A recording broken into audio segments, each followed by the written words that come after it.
All right, something going on.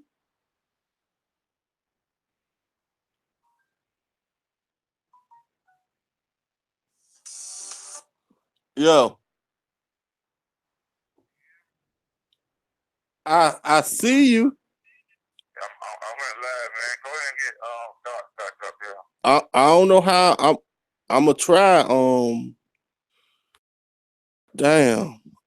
All right. Hey, look, man, just start talking. I'll see if I can get them. But I don't think nobody can hear me though. Just unmute your mic, man. Look for the mute button. It's like Yeah. it looked like a mic. Well, can you hear me? I'm I saying. can't hear the answer. I'm playing my computer, so But you hear me talking. yeah, I can hear you all day. All right, let me try to invite Dr. Issa then. All right. You just muted. I watch it. All right. So all right, man. I'm gonna start talking or something. And I'll just try to get Dr. Issa in here. Let me hit him up right fast.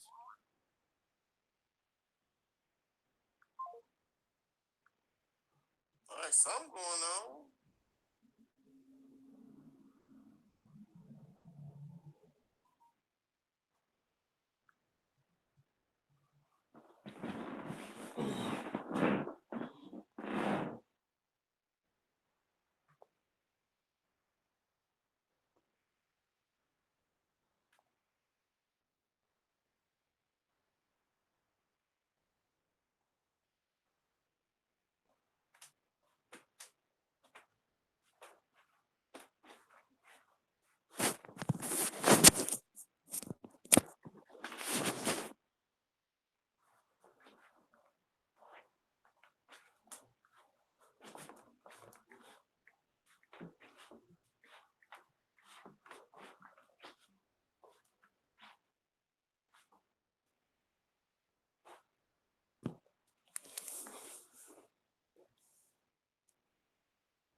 All right, peace and black power family. Y'all got to deal with us today. We having some technical difficulties.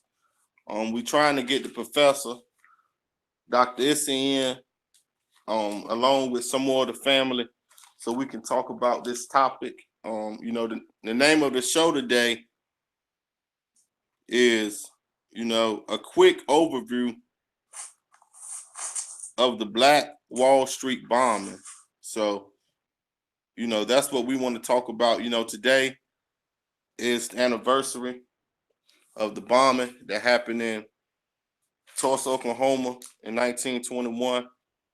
So we wanted to get the professor to come in here and just give us a quick overview of it so we can look back at what happened in 1921 and we can try to compare it to where we at today in 2017.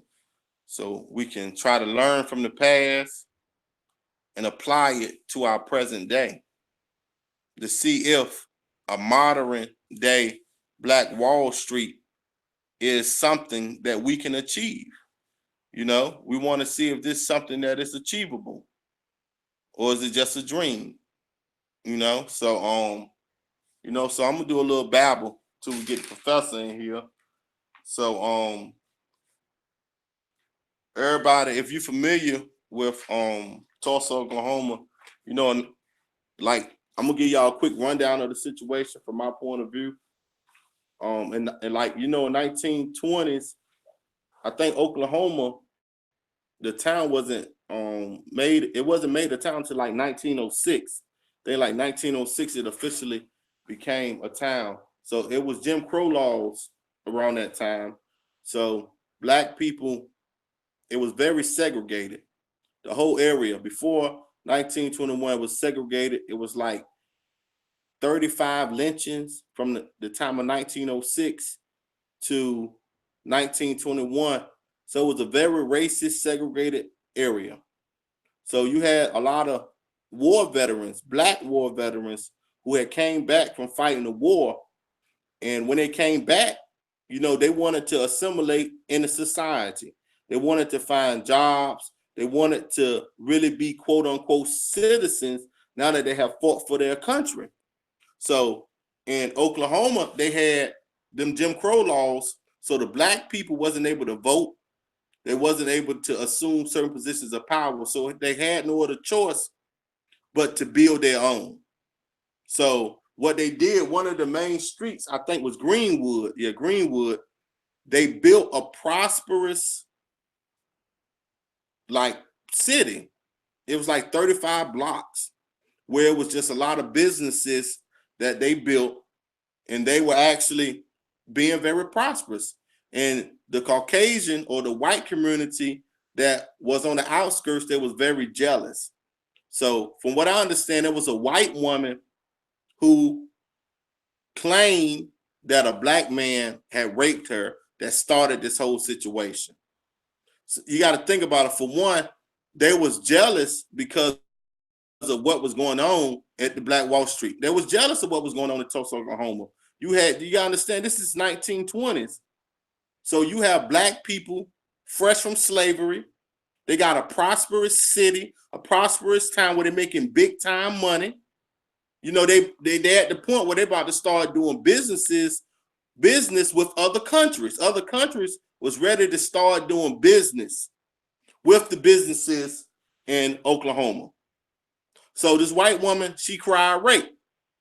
She cried rape, and what happened was, like they always did back then, that's a trend. They cried rape, so they got the brother. They took the brother to jail. A rumor had spread throughout the city that they was gonna lynch the brother.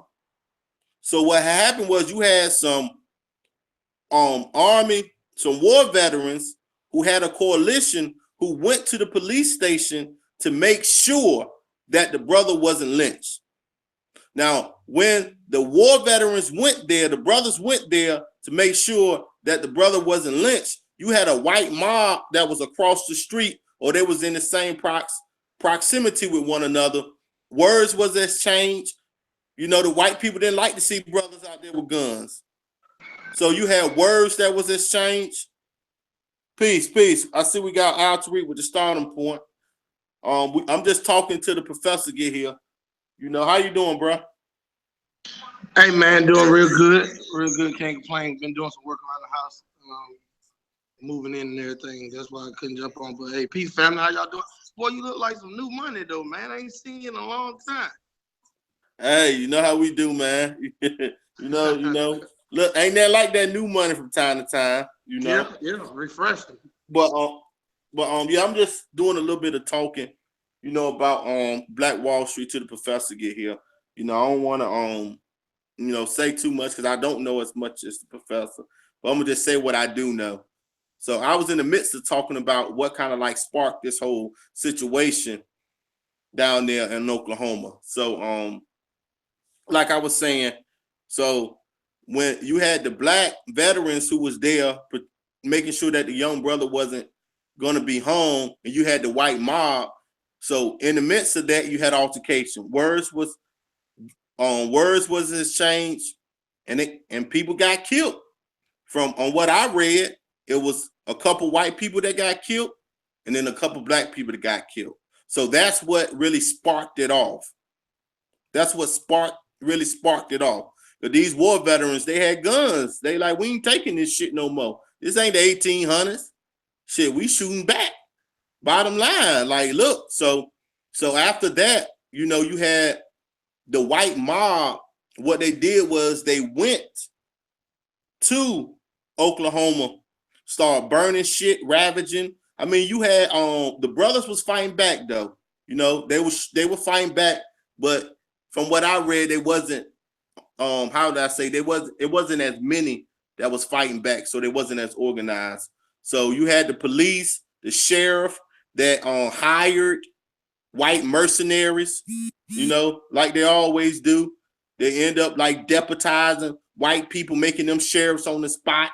So now you got the KKK, they just run around rampant. So, but it got to the point wherein the brothers was popping them off. So shit, they had to start dropping dynamite sticks through the air.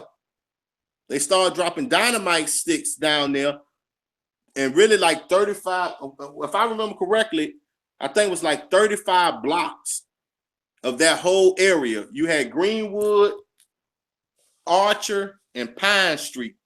There was like 3 of the major streets that was the cornerstone for Black Wall Street. And so they was dropping dynamite. So, you know what I'm saying? A lot of people died, It was terrible, man. They burnt up like 35 blocks. It was a prosperous black town. They had different reports of the amount of deaths. Some say it was 30. Some say it was 28. Hold on. Y'all bear with me. Tariq, take over right fast. I'm trying to get the professor in here. Hey, what's going on, man? Hey, look, I was listening. Hey, Doc. I was looking at some stuff on YouTube not too long ago about that. Yeah, we try. Did you got the link? Yeah, I got it. Okay, yeah, we waiting on you to come on.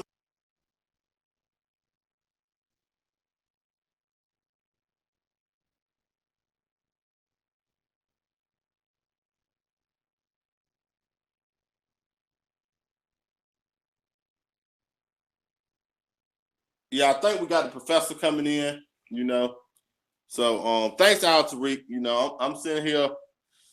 What it is, family, my laptop messed up. So I'm in the process of getting my laptop fixed. So that's why, we kind of been a little janky the last 2 weeks. We do little technical difficulties, but we're gonna keep the show moving. So but while the professor get here,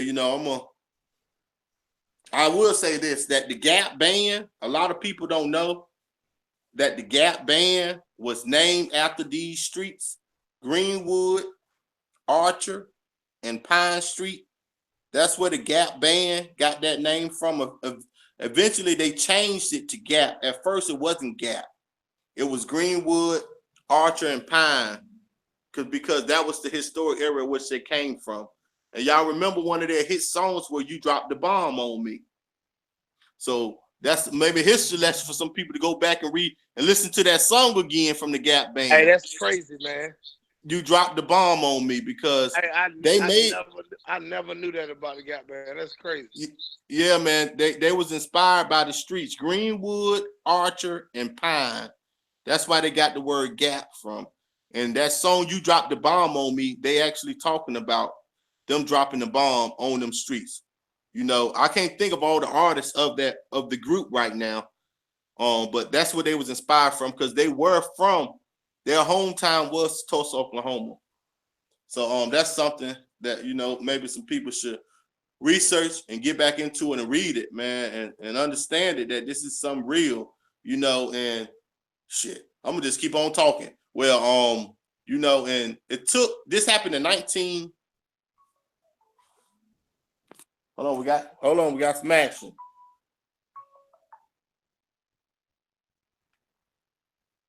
Hello? Hey, what, I'm in that group by myself? Yeah, you by yourself. What Jason gonna have to do is, from the laptop, he gonna have to send you the invite from the laptop. He gonna have to type your email in on the laptop, and it'll send you the invite to come into the live show. Okay. All right.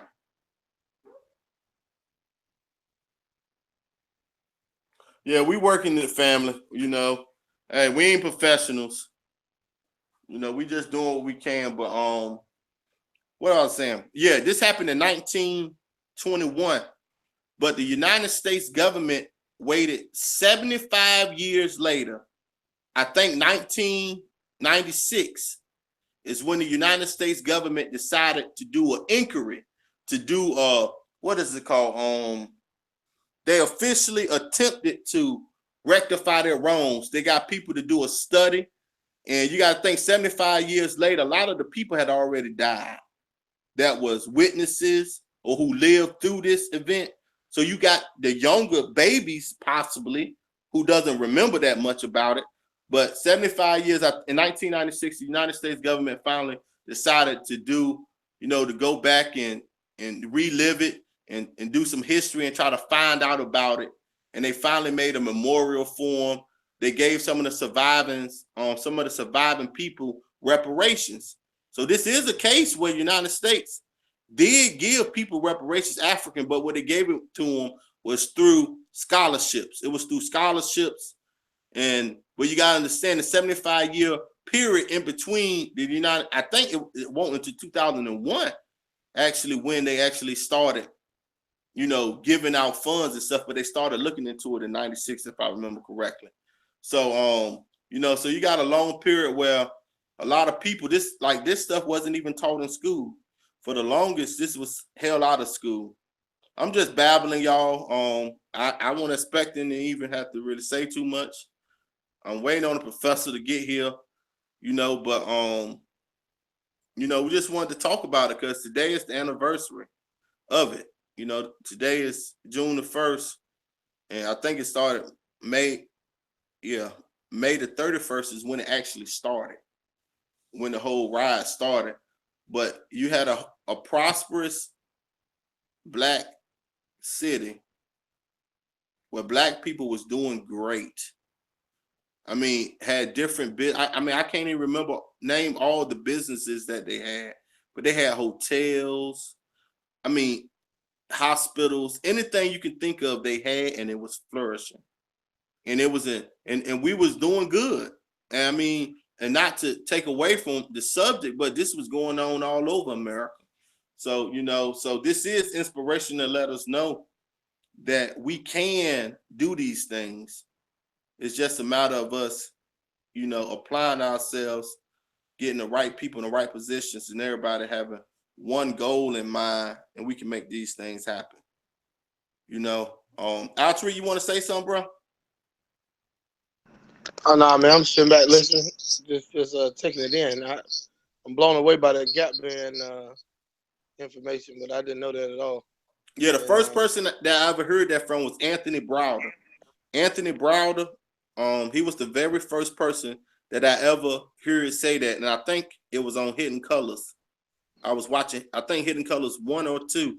Anthony Browder was talking about Tulsa, Oklahoma, and the Gap Band. It was the first person ever revealed it to me. But after I went and done my research, it's true, man. It's true as can be, man. So a lot of that. So sometimes we may have to go back and relive some of this older music because that music has stories in it. It won't all of it want about love, look, but it has some good meanings to it, and it was meanings to it, and that was our way of passing things down to other generations. Not only do we use the crazy part about that is that coming up, I was listening to that music. I'm a little older than y'all, a little bit, but my parents, I just look at how they vibed off that music, and their output sent a message to me that it was about love. You know what I mean? They may not have known what it was about. Facts, true. Now, a lot of this stuff was hidden, man, but you had to be privy because you gotta understand this Tulsa, Oklahoma thing. They didn't broadcast this. You understand? Back then, it wasn't. We didn't have TVs back then. It was mostly newspapers. You may have radios, but you know what I'm saying? The poor people like us, we might not didn't have no radio. So with us, it might have just been word of mouth. You get what I'm saying? The media and the media and stuff was different back then. So how things got out to the rest of the world was totally different compared to the way it get out to us now. We get this information instantly, but back then, it probably just had to travel. If you didn't know certain people, you probably never knew about it. You know what I'm saying? And then you got to understand that the reports that I read, they was all conflicted with the amount of people that was killed. The Red Cross says that it was over 300 people that was dead. But if you read even today, like they don't have no one number that says the amount of deaths. You know, me personally, I feel like it was more than 300. If you're looking at the destruction, 35 blocks, over 6,000 black people were left homeless from that time until the middle of the winter. They was in tents. So if you got 6,000 people that's homeless, ain't no telling how many of them that was actually killed. But they ain't gonna, they really not going to tell us the truth in my eyes. They're not even gonna. I mean, I wouldn't be surprised if it was 1,000 that was killed, But that's just that. Hey, Ashley, I see you here. You want to say anything? We trying to wait for the professor to get in. No, I'm good. I'm about to get Jason the phone. Okay, let Jason get in. Here, Jason, come get it. I'm sending Issa another invite. Come get the phone. Peace, family. Sorry for the hold up. I'm trying to get Issa back in here, and I'm seeing what's going on my laptop. What's going on, Al Tariq? Appreciate you for joining the show today. Hey, what's up, brother? Yeah, and Fayetteville. Yeah, man, doing pretty good. Can't complain. How about yourself? I can't complain. My whole issue with this Black Wall Street and dealing with the past and going into the future is how do we prepare for a bomb being dropped on us? Like, how do we like we could teach our kids to love each other and you know what I'm saying, to back each other up, but then and we get so far, say 20 years, 30 years from now, we're actually building our black dollars up. Hey, another bomb ain't gonna drop on the banks that all the money is in. Like, you know what I'm saying? Like, how can we stop a bomb from being dropped on us? And I asked Tony the same thing the other night, or it might have been today. And we need to come together and have our own little thing going on. But it's like prepare for that. That's crazy. The military stuff is, you know what I'm saying? What is your point of view is trying to prepare for maybe a bomb being dropped on you? If they did it once and done it twice, they'll do it again. Yeah, well, hey, my point of view is like this, man. Like you said, it's certain things we're limited to and can't prepare for. Only thing we can do is try to, do what we can together before something like that happen to keep awareness. Like earlier this year, how y'all was talking, they always want to remember the Holocaust. They always tell us to forget about slavery. So Brother Stewart just broke down some stuff earlier that we gotta, keep to the forefront. We gotta keep awareness on certain stuff. Doing our research. I got to go back and start looking at some of that stuff now because I didn't know a lot of that. What he was just dropping, mind blowing. But at the end of the day, if we keep it to the forefront and enlighten more people, not just our generation or the generation coming up behind us, but like I was saying, some of the generation before us was just blind to the fact, and we got to go off of the fact that the government had our people in a state of zombie state with the drug epidemic. You know what I mean? So a lot of us, we was just living. You know what I mean? Not even aware or conscious about things that were going on or plots that were being made for 40 and 50 years later, which is the current day. All right, that's good. I see we got the professor here. So how you doing, Doc? Hey, everything's cool, brothers and sisters. We're glad you're here, and the floor is yours. Oh, so Did y'all talk about it at all? Well, I done a little bit on, but it ain't nothing I didn't do nothing extensive. I just babbled. That's Okay, basically well, it. I deal with a little something.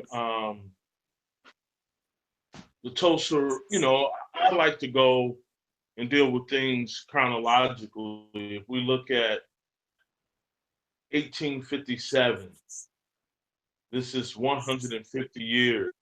This year represents the 150-year anniversary of the noted Dred Scott decision that took place in 1857.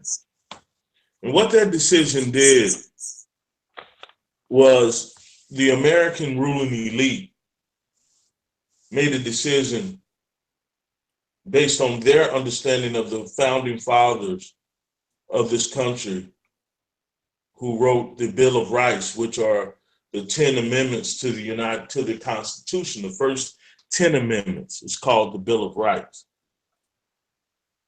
And they argued that Dred Scott, who was a former enslaved African, but who sued his master in Missouri because he was in free territory for his freedom. And the U.S. Supreme Court came back and said that an African can never be a citizen of the United States.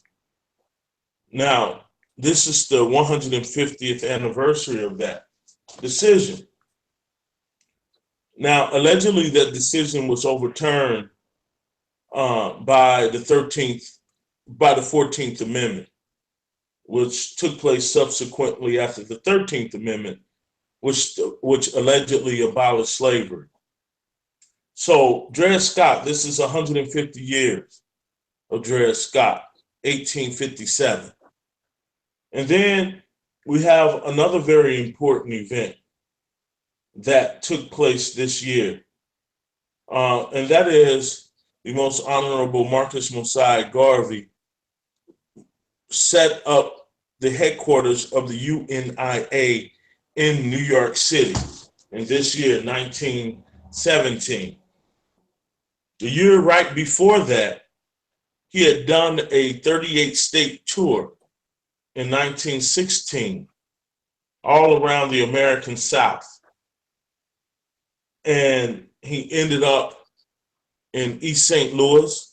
He went by there and also visited Tulsa, Oklahoma. This is 1917. And we also know that this is also the centennial anniversary of the East St. Louis riots or massacres, where the recent European immigrants who were competing with blacks for jobs decided that they were going to just off and massacre an entire community. Right? This is 1917. And then we have 1919, the area that we call the Red Scare. Red Scare, like I'm scared of you. And that period took place all of the American South and North, because after the end of World War II, a lot of blacks were coming back in their uniforms and were being lynched in their uniform. And it is during this period, from a period that we call the American Jim Crow, all the way up into the 1920s, we saw a large amount of African Americans leaving the South and headed north. They were leaving the Jim Crow South, which was very harsh and was nothing more than slavery for the vast majority of African Americans, although legal slavery had allegedly ended, but they actually put black people back into slavery, in which most of our families are only recently getting out of over the last 30 or 40 years. So a lot of blacks left the South particularly Louisiana, and moved into what is now known as Oklahoma. Oklahoma was territory that was given to the indigenous people that once lived in Georgia.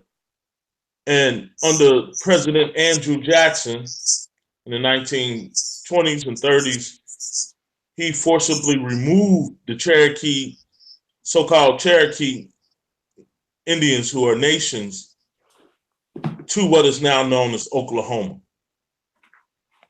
And doing that, almost 100 years later, actually 70 years later, Oklahoma opened up its doors to homesteaders, where people can come in and homestead on a piece of property. And blacks left, again, Louisiana and moved to Oklahoma. So when we look at the Tulsa, they weren't riots, they were massacres, annihilations, genocide.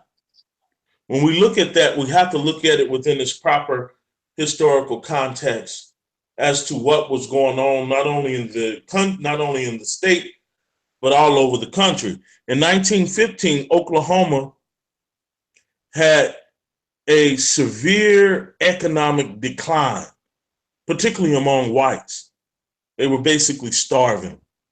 And the last thing they wanted to see is, these upper mobility blacks who were doing their own thing. And Tulsa wasn't the only Black Wall Street. You had them all over the country during that time.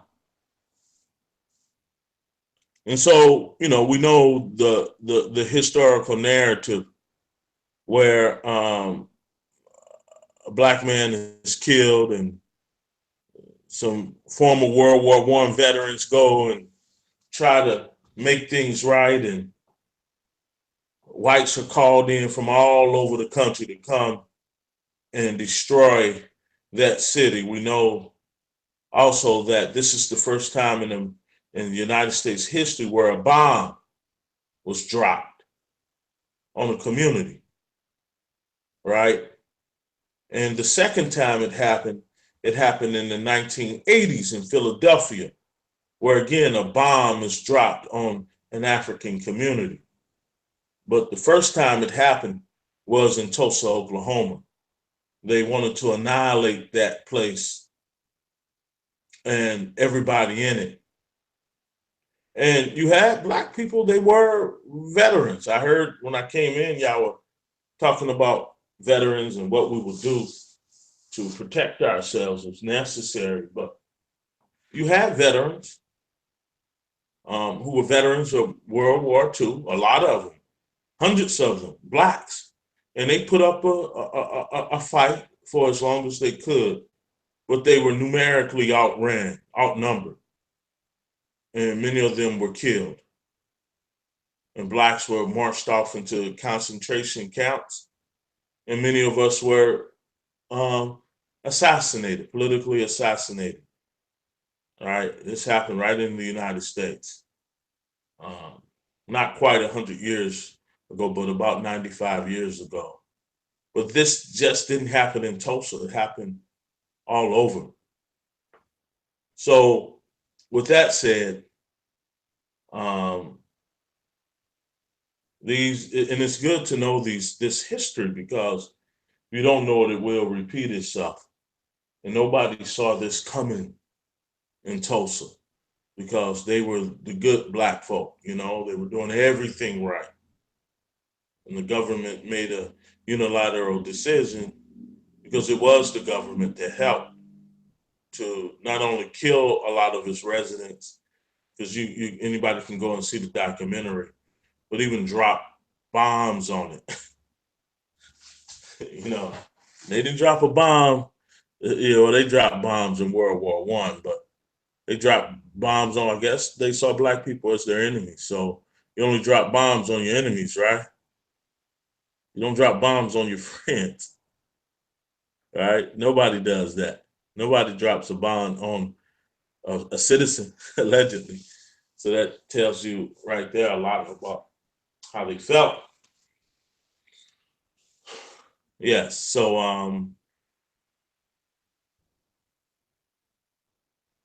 that's I don't know if that's new information the way I brought it, but the rest anybody can find out. But I think as Jason was saying, why do we study history? You know, so that we won't repeat it, and so that we know what we're dealing with, right? And so I think we got to ask ourselves, what does that mean to be in a society where when you do everything right and you do develop a Black Wall Street, and at any time they can come and destroy it, right? There was a movie when I was growing up, John Singleton Rosewood. Y'all ever see that movie? Yeah, it's kind of like the similar Hello? thing as yeah, it's similar to what happened in Oklahoma. You say what? I said it's similar to what happened in Oklahoma. A white woman cried, claimed that she was raped, and they tore the little town up. Just because the brothers tried to fight back. Kind of similar. Yeah. Hello? Well, city that was destroyed around the same time, but for a different reason. But they just wiped out the whole entire Black population. Um, so some people think that by knowing this information, it's going to hurt us. No, you study so that you won't be hurt. Putting your head in the sand and pretending like things didn't happen and don't happen is stupidity. Closing your eyes during a great Ma'afa is genocidal and suicidal. So that's you can see the documentary on the Tulsa wasn't a riot, it was a massacre. We got to change the terminology and stop calling it the Tulsa riot. It wasn't a riot, it was a massacre. It was genocidal. A group of people were forcibly removed and destroyed. And so anybody have any questions on what I said or any others regarding that topic?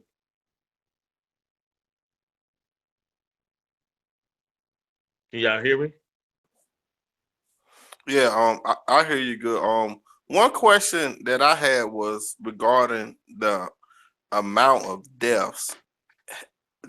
Have we ever got like a more concrete number on the amount of people that was killed, or it's still, you know, up in the air? I mean, some of the people, some of the oldest people who lived during that era, they only recently died.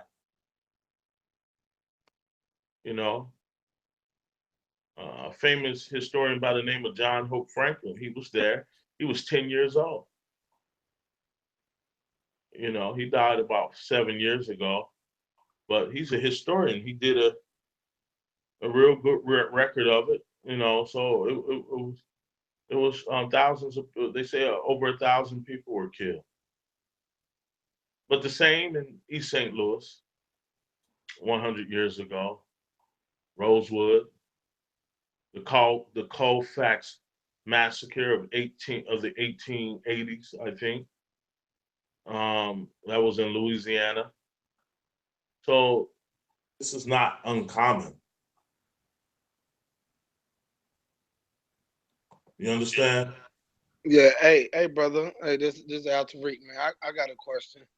Um, you had mentioned that the European immigrants was over here, and that they were so-called fed up or whatever, and they wanted to wipe out a whole group of people, group of black people. The question I have is today, your opinion, how do we uh, start the process of bonding together and pretty much preparing for the worst if something like that were to take place 2017? Well, the best way that you prepare for something like that you be in a place in a majority where you're in a majority place where your people are the majority. But even then, we got to really understand the racial dynamics of America and the political racial dynamics, and understanding that white people are 80 or 70, more than 70% of the total population of this country. Black people are less than 13, 14%. Right. And so we are a numerically minority, no matter where we are. And not only are we we are a numerically minority, we're also devoid of any real historical knowledge of what happens in the past, which, because we don't know, we continue to make the same mistakes. We don't really understand. So, what do you do in a place where you're a minority and you're under attack all the time? What would you do? Wow, I mean that's a good question. Yeah, it I would doesn't take a rocket science to figure that out.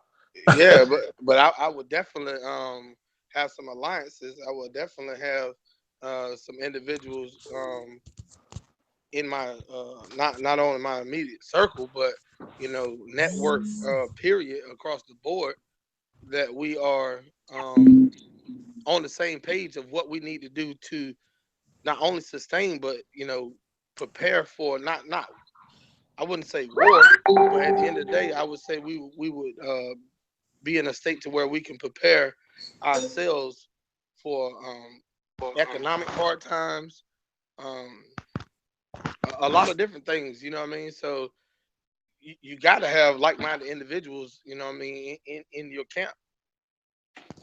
I'm not arguing against that. And historically, we've done that. During days where our ancestors were forced to be on those tobacco and cotton plantation fields, we had alliances with some Native American nations. We had alliances with some European nations who were the United States enemies, right? But we're not even right now, we're not even conscious of what's going on with us. I don't even know if we as a group desire to even want to know, because knowing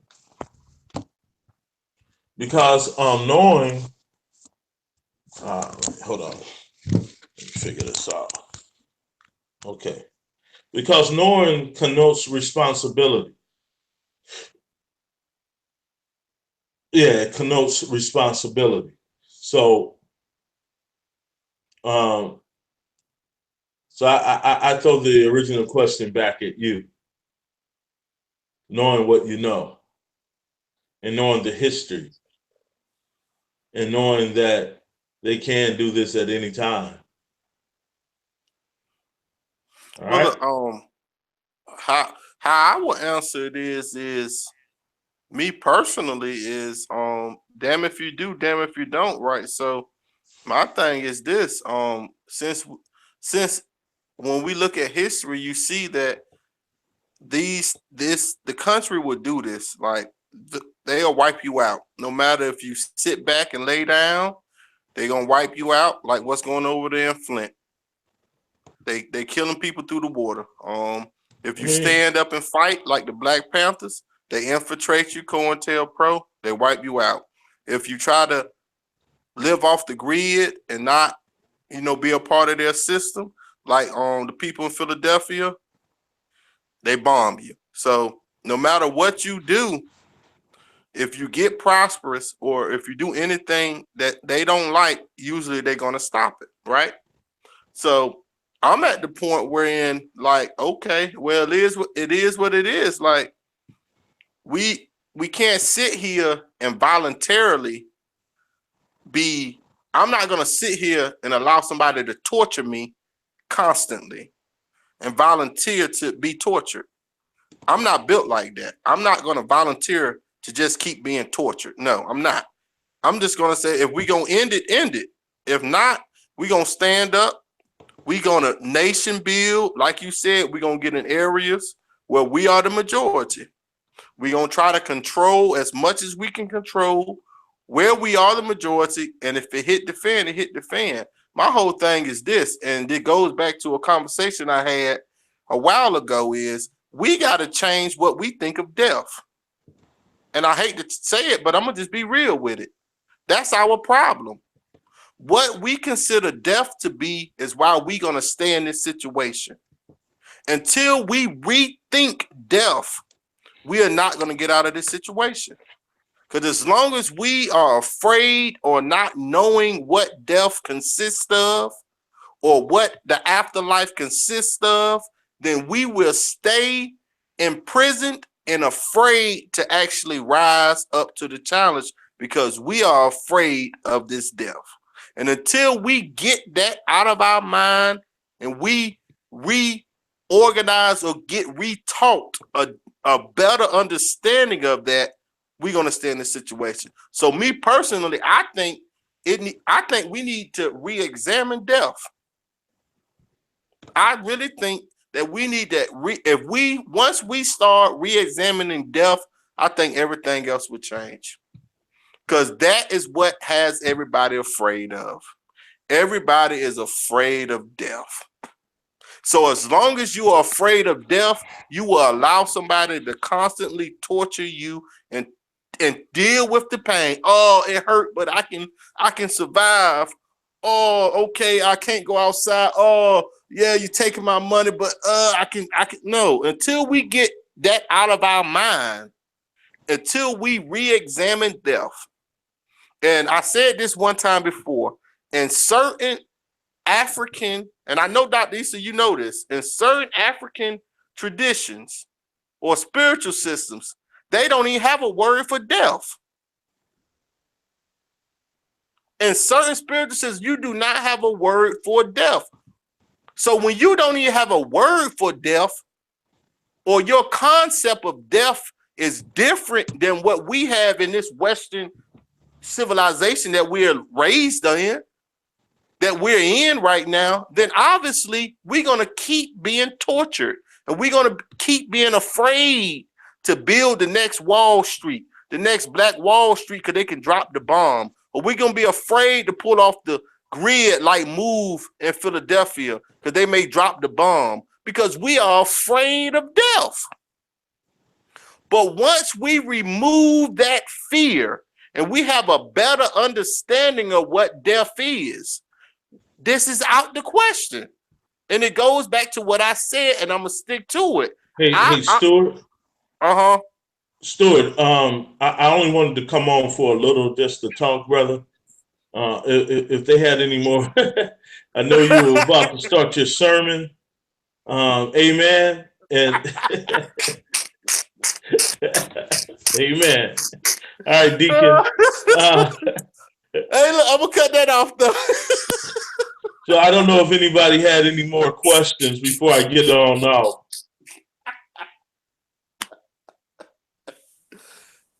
Hey, I'm good. Now, I appreciate you for coming up here and dropping that knowledge because we needed it. Amen. So I appreciate that. Tariq, you got anything to say? Hey, I didn't have any more questions, man. Y'all crazy, but I ain't had no more questions, man. That's all I had. Hey, Doc, I appreciate that info though that you brought to the table. You know what I mean? That really enlightened me. I didn't know, none of that stuff right there. And like I said, that's some stuff that I think we should be, passing along and sending links out because, I heard you said I'm not able to write it down, but you said something about some Scott. You say what? You had mentioned a name. It was something Scott. Yeah, I'm not sure. I mentioned a lot. Oh, okay. I think it was the historian who died. He was 10 years old when the Yeah, bombing yeah. when the No, bombing his happened. name was John Hope Franklin. John Yeah, Hope Hope Franklin. Franklin. Gotcha. Hope Franklin. I need to write this down myself.